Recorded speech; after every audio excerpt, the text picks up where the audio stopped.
Hey, salut les amis, c'est Ludo, j'espère que vous allez bien. On se retrouve aujourd'hui pour une nouvelle vidéo. Il va s'agir d'un peu de lecture.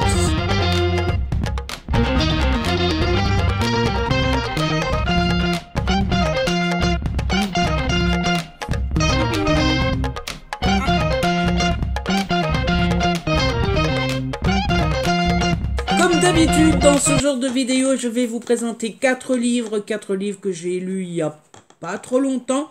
2 très récemment et 2 ça fait un moment. Mais j'espère que je vais pouvoir vous en parler fidèlement. Au programme aujourd'hui, c'est assez simple. Il y a 3 romances et un livre témoignage très triste, très dur, faut pas lire ça quand on est dans un mauvais mood. Je n'en parle pas plus longtemps. Je vous propose qu'on commence la vidéo. Comme ça, elle ne dure pas trop longtemps. On fera semblant de rien que je n'ai pas buté sur les mots. Hein, tout va bien. Et pour commencer cette vidéo, eh bien, je vous propose de commencer par le bad mood. J'ai failli le balancer. J'ai lu 11 septembre une histoire orale, c'est de Gareth M. Craft et c'est aux éditions Les Arènes. J'ai hésité de vous en parler parce que c'est vraiment assez dur comme sujet et comme livre. Mais après je me suis dit, après tout, le but c'est de vous parler de toutes mes lectures. Je l'ai lu, pourquoi ne pas vous en parler?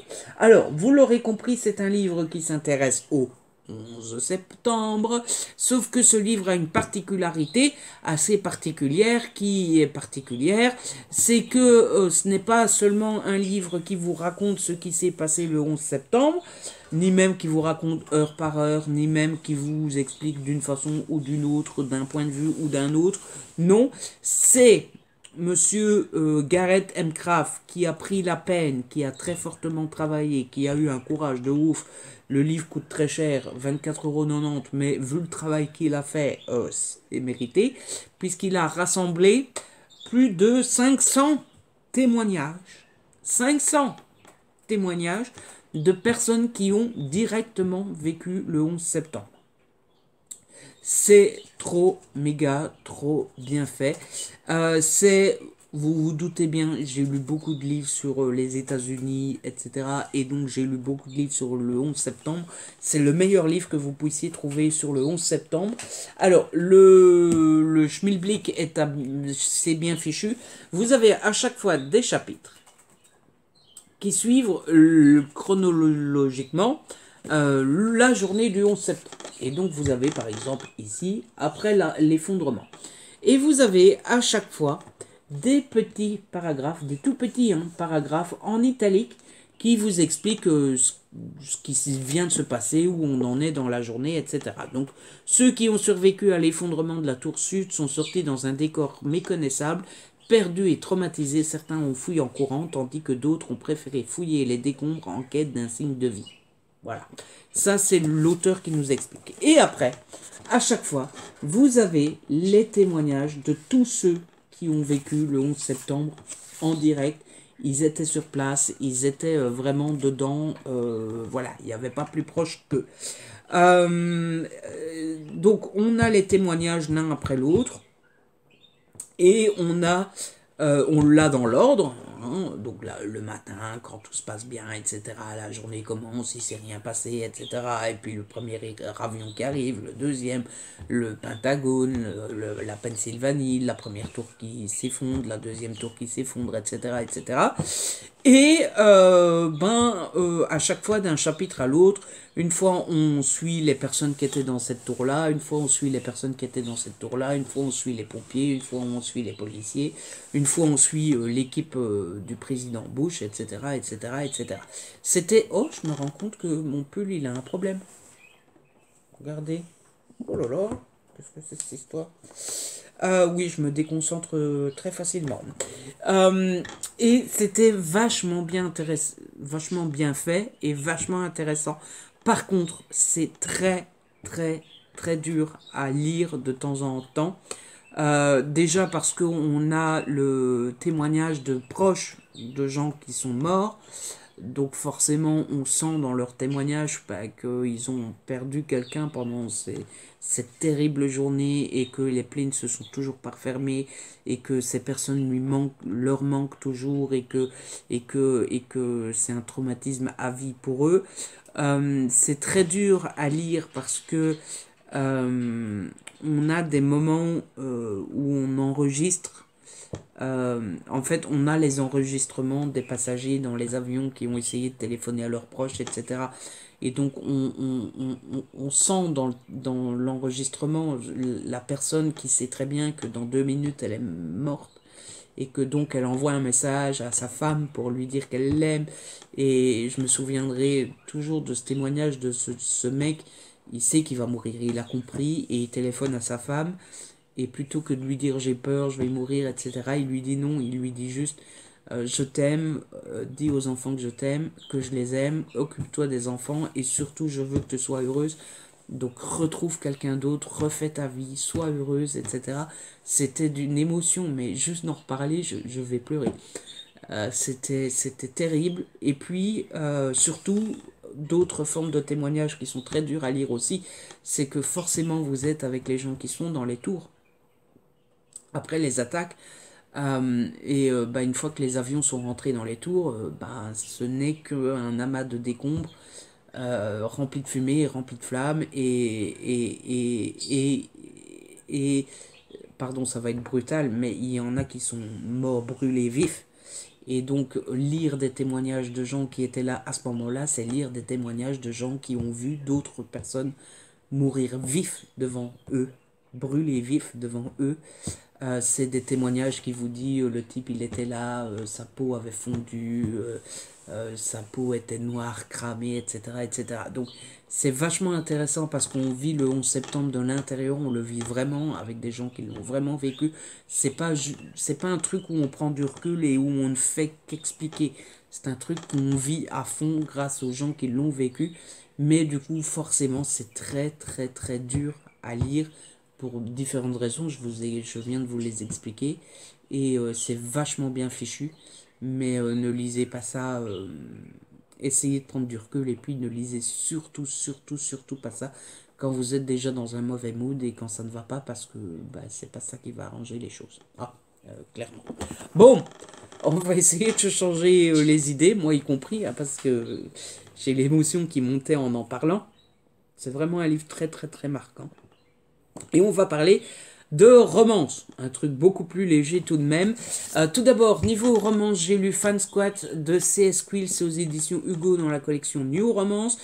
J'ai adoré ce livre. Alors, ceux qui connaissent déjà C.S. Quill, j'ai pas encore tout lu d'elle, mais tout ce que j'ai lu était complètement drôle, était complètement barré, était hyper marrant et c'est encore le cas ici. C'est d'une joyeuseté folle. Pour vous expliquer l'histoire, on est dans le showbiz et on va suivre Hoxton Briggs, qui est le leader charismatique du groupe des Unfall.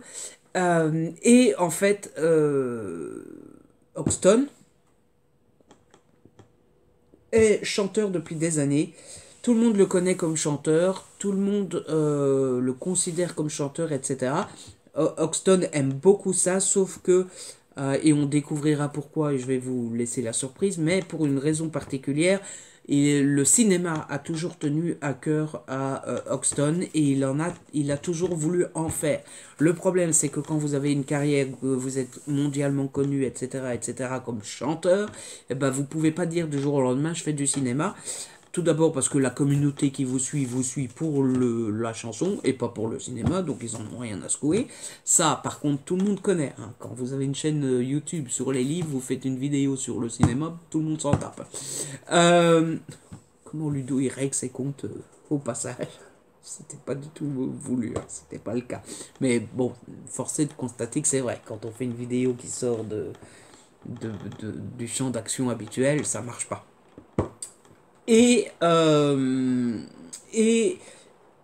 en plus, même les producteurs, les professionnels du cinéma, etc., ils drachent. Je sais pas si vous l'entendez, mais ils drachent. C'est pas pour rien que je suis avec la lumière artificielle.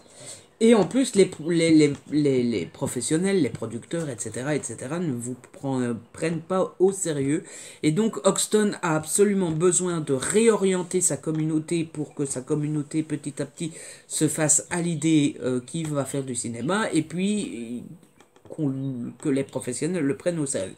Et pour ça, il va engager une nouvelle community manageuse qui va s'appeler Elvis. Le problème, c'est qu'Elvis, elle est hyper fan du groupe, et d'Hoxton en particulier, et elle n'a absolument aucune envie de rencontrer sa star préférée, parce que elle préfère vivre avec le fantasme qu'elle s'est fait de ce type-là, et elle ne veut pas connaître le vrai. Le problème, c'est qu'elle va être embarquée dans le truc sans pouvoir y échapper, et ça va être hilarant. Elvis est très très what the fuck, très comment vous dire ça, très folle, mais pas folle dans le sens premier du terme, quoi. Elle est exubérante, en fait. Elle panique, et du coup, elle fait n'importe quoi, et elle se met dans des situations absolument rocambolesques. Il faut que j'arrête d'utiliser des mots que je ne maîtrise pas. Et ça donne mais des fous rires, de chez fou rire, de chez fou rire. Le style de Camille est addictif du début à la fin. Le côté le côté star system, le côté on fait pas ce qu'on veut, le côté on peut pas parler comme on veut, faire ce qu'on veut, etc. est super bien représenté. Et l'histoire entre Elvis et Hoxton c'est un enemies to lovers, hein, pour être clair. Elle est juste parfaite, c'est super bien dosé, que vous dire d'autre, quoi. C'est assez classique dans la forme, c'est une comédie enemies to lovers, avec une héroïne complètement perchée, un gars un peu sûr de lui, qui fait sa star au début, hein. Honnêtement, au début, Hoxton, on a envie de lui dire de redescendre un petit peu quand même. Et puis petit à petit ils vont se rapprocher. Il va y avoir une couille dans le pâté, forcément. Elvis a un passé pas forcément super facile qu'on va apprendre au plein milieu du livre. Bref, tous les ingrédients sont là pour passer un super bon moment de romance et un super bon moment grâce à Camille. On reste dans la romance et on va passer à une autre saga. Il s'agit de Bodyguard, le tome 1. Lennon, c'est de Laura S. Wilde, c'est aux éditions Hugo dans la collection New Romance. Coup de cœur aussi. Alors, c'est pas très étonnant, j'ai toujours beaucoup aimé ce que faisait Laura, et ce livre-ci n'y fait pas exception. Alors, pour résumer ce livre en quelques mots, il faut que je retrouve l'histoire. Parce que pour être honnête, j'ai déjà lu le tome 2. Et du coup, quand je l'ai. Quand on lit deux tomes comme ça, on a tendance à se mélanger. Alors, la saga Bodyguard, il faut savoir qu'il y a un fil rouge sur le bouton rouge, un fil vert sur le bouton vert. Il y a un fil rouge de tome en tome, qui est assez léger sur ce tome-ci, quoi qu'il est déjà là, et qui va s'intensifier avec le tome 2, mais je vous parlerai du tome 2 dans une autre vidéo. Et de l'autre côté, eh bien, on va suivre dans chaque tome un des frères. Il y a 4 frères. Le premier, c'est Lennon, qui va vivre son histoire d'amour avec une femme. Je pense que les 4 sont hétéros. Et donc, on va suivre l'histoire d'amour dans chaque tome tout en suivant le fil rouge. Sur le bouton rouge, pardon, je peux pas m'en empêcher. Qu'est-ce que vous voulez? C'est ça ma vie, je peux pas m'en empêcher. Il faut bien que je gratte si vous voulez Il faut bien que je pique si vous voulez qu'il se gratte. Oui, gratte. Fred, quand je te pique, oui, gratte. Fred, ça fait de la musique. Tchiki, tchiki, tchiki, tchiki. Pour ceux qui savent qui chante ça, bravo. Parce que même moi, j'ai un peu honte de connaître. Bref. Que vous dire? Le style de Laura, franchement, j'aime Laura. Il n'y a pas un livre de Laura que je n'ai pas aimé, je pense. Je dis je pense parce que vous êtes fort, parce que parfois vous venez me voir en me disant tu dis que tu n'as jamais été déçu par cette autrice, mais c'est pas vrai, rappelle-toi, tu as lu tel livre et tu n'avais pas aimé. Ça fait un peu flipper quand vous faites ça, hein, parce que vous connaissez mieux notre vie que nous-mêmes, ça fait peur. Donc j'ai jamais été déçu par Laura, j'adore son style, j'adore. Elle a cette facilité de toujours créer un univers et de vous embarquer dedans, donc c'est super chouette. Elle a aussi toujours cette tendance à faire des crossovers et de mettre des petits clins d'œil à ses autres livres au passage, mine de rien, genre on s'en rend pas compte. J'ai adoré la fratrie. J'ai oublié, Westwood est super attachante, on sent tout de suite leur synergie, leur lien, leur amour, etc. Et ça, c'était méga chouette à suivre. Et puis, dans ce tome-ci, on va faire la découverte, enfin, on va faire la connaissance de Dovie, qui me perturbe beaucoup parce que pour ceux qui connaissent la pub Cuisine Dovie,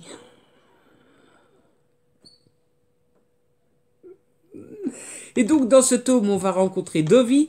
Dovie est étudiante et surtout Dovie est en danger parce que elle est menacée. Euh, Elle est menacée par un corbeau, elle reçoit des lettres de menace et donc Lennon va se faire passer pour un étudiant et va défendre Dovie et c'est très amusant parce qu'au début Lennon est là en mode mais qu'est-ce que je vais aller m'occuper d'une étudiante, tout ça, c'est pas une mission à ma hauteur, tout ça quoi. Et bah forcément il va tomber dans le panneau, il va tomber amoureux mais comme un cordon bleu. Je ne sais pas si ça se dit, mais moi je le dis. Et voilà quoi. Bon, que vous dire d'autre sur ce livre. Vous aurez compris donc que la fratrie c'est des bodyguards, ça je ne l'ai pas dit. Et puis la fin.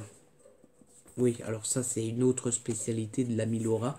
Je suis pas sûr que j'aime beaucoup cette spécialité de Laura, mais elle nous laisse à nouveau sur un cliffhanger des familles. Je vous dis pas quoi. Heureusement que j'avais le tome 2 sous la main, parce que je me suis jeté dessus, parce que sinon j'étais en PLS. D'ailleurs là je suis en PLS, parce que du coup bah, le tome 3 il sort début décembre, et donc bah, je dois attendre début décembre pour avoir le tome 3. Voilà. Comment voulez-vous que ça aille? Je vous le demande. Et enfin, le dernier livre dont je dois vous parler, on va rester en romance, on va rester chez Hugo, on va rester dans la collection New Romance, on va rester en format poche. Et j'ai lu l'un pour l'autre, c'est de Noémie Dany. Et c'était trop chouette. Alors pour ceux qui ne seraient pas au courant, qui ne le sauraient pas, c'est un livre compagnon de Quoi qu'ils en disent, qui était écrit par Noémie Dany aussi, qui est chez Hugo aussi, qui est dans la collection du romance aussi, qui est en format poche aussi. Est-ce qu'on peut lire l'un pour l'autre sans avoir lu Quoi qu'ils en... Je viens de le dire, c'est Quoi qu'ils en pensent ou Quoi qu'ils en disent? Enfin bref, est-ce qu'on peut lire ce tome-ci sans avoir lu le premier? Oui, ce sont des tomes compagnons. Mais c'est dommage, c'est toujours chouette de connaître toute l'histoire, de lire dans l'ordre, etc. D'autant plus qu'ici on va retrouver Baptiste. Baptiste qui est le frère de l'héroïne du tome 1. J'ai pas du tout oublié son prénom. Et d'autant plus que l'histoire commence quand Baptiste va à un événement qui fait suite au premier tome. Ça ne change rien au fait qu'on peut lire celui-ci sans avoir lu le premier, mais je tairai cet événement. Comme ça, si jamais vous avez envie de lire le premier tome, eh ben je vous ne spoil pas. Et si vous n'avez pas envie de lire le premier tome, bah c'est pas grave, vous comprendrez très vite en lisant ce second tome, puisque je viens de vous dire qu'il fallait pas lire le premier pour lire le deuxième. Je suis en train de péter un câble. Heureusement que c'est le dernier livre que je dois chroniquer. Et donc, on va suivre Baptiste qui va rencontrer Sam à ce fameux événement. Le problème, c'est que Baptiste et Sam se connaissent depuis toujours et que Baptiste et Sam ne s'apprécient pas beaucoup. Voilà, hein. Vous connaissez l'expression « ils n'iront pas manger ensemble ». Eh ben, c'est ce qui caractérise Baptiste et Sam. Le problème, c'est qu'on est devant un enemies to lovers. On adore ça, sauf que ça va pas durer très longtemps. Ils se détestent depuis toujours, oui, mais ça fait longtemps qu'ils ne se sont plus vus. Et donc, ils ont fortement changé. Et Baptiste et Sam vont coucher. ensemble. Voilà, je vous spoil pas, c'est le début de l'histoire. C'est un coup d'un soir, tagadam boum boum chip chip, on fait l'amour et puis le lendemain on se barre et au revoir et merci. Sauf que bah forcément, ça va pas se passer comme ça. Bah non, ah, forcément. C'est comme pour le premier tome, moi j'ai beaucoup aimé le style de l'autrice est très prenante. C'est vraiment très bien fait. C'est le genre de c'est pas dramatique, c'est pas c'est genre comédie télé qu'on prend plaisir à regarder, mais je dis ça vraiment sans côté péjoratif du tout, quoi. C'est vraiment très agréable à suivre. Baptiste, je sais pas pourquoi j'ai envie de l'appeler Thibaut. Baptiste est très, très, très, on s'attache très vite à lui et ça, mais j'ai exaspérante en tête, mais c'est pas ça, c'est beaucoup plus, ouais, un peu fofolle, mais c'est péjoratif fofolle, elle est plus exubérante, je pense que c'est ça le mot, exubérante. Et voilà, que vous dire de plus, moi j'ai pas forcément envie oh si, oh là là, comment j'ai failli oublier vous en parler. Mais comment est-ce que tu peux chroniquer ce livre-là sans en parler? Il y a quelque chose du côté de Sam qui est juste, mais trop... Oh, je le fais bien. Je savais pas que je faisais ça si bien, regardez. Ma vie, je vais te payer pour faire des smileys. Voilà. Il y a un côté chez Sam qui est trop... Par contre, au plus on le fait, au plus on se rend ridicule. On se sent ridicule. On est peut-être ridicule aussi. Oui, peut-être. Il y a un côté chez Sam qui est trop waouh. Enfin non, parce que ça fait waouh de waouh, c'est trop cool. Non, qui est trop waouh. Voilà. Un côté très dangereux, très... elle va jamais s'en sortir, elle va mourir, elle va... Oh mon Dieu, et peut-être même que Baptiste va y passer aussi, tout ça. Enfin, vraiment un petit côté thriller comme ça. Je le dis en rigolant, du coup ça fait pas du tout crédible, mais vraiment, il y a un côté thriller, un côté... Comment ça va finir tout ça? Bref, j'avais eu un coup de cœur pour le premier tome, j'ai encore plus préféré ce second tome et je ne peux que vous le conseiller malgré le fait que je l'ai chroniqué un petit peu à la va de faire cuire un œuf. Vous m'excuserez, il est 17h15 au moment où je tourne. La journée a été longue et en plus j'ai passé une mauvaise nuit. Voilà. Oui, les excuses sont faites pour s'en servir, clairement. En tout cas, c'est comme ça que se termine cette vidéo. J'espère qu'elle vous a plu, j'espère que vous avez passé un bon moment, j'espère que je vous ai bien diverti et surtout que je vous ai donné envie de lire l'un de ces livres, surtout que je les ai tous aimés. En tout cas, si c'est le cas, n'hésitez pas à liker, à partager, n'hésitez pas à me laisser un petit commentaire, vous savez que j'adore vous lire. Si ce n'est pas encore fait, abonnez-vous, c'est gratuit et ça fait plaisir. On se retrouve très vite pour une nouvelle vidéo. D'ici là, prenez soin de vous et de ceux que vous aimez. Ciao, bye bye.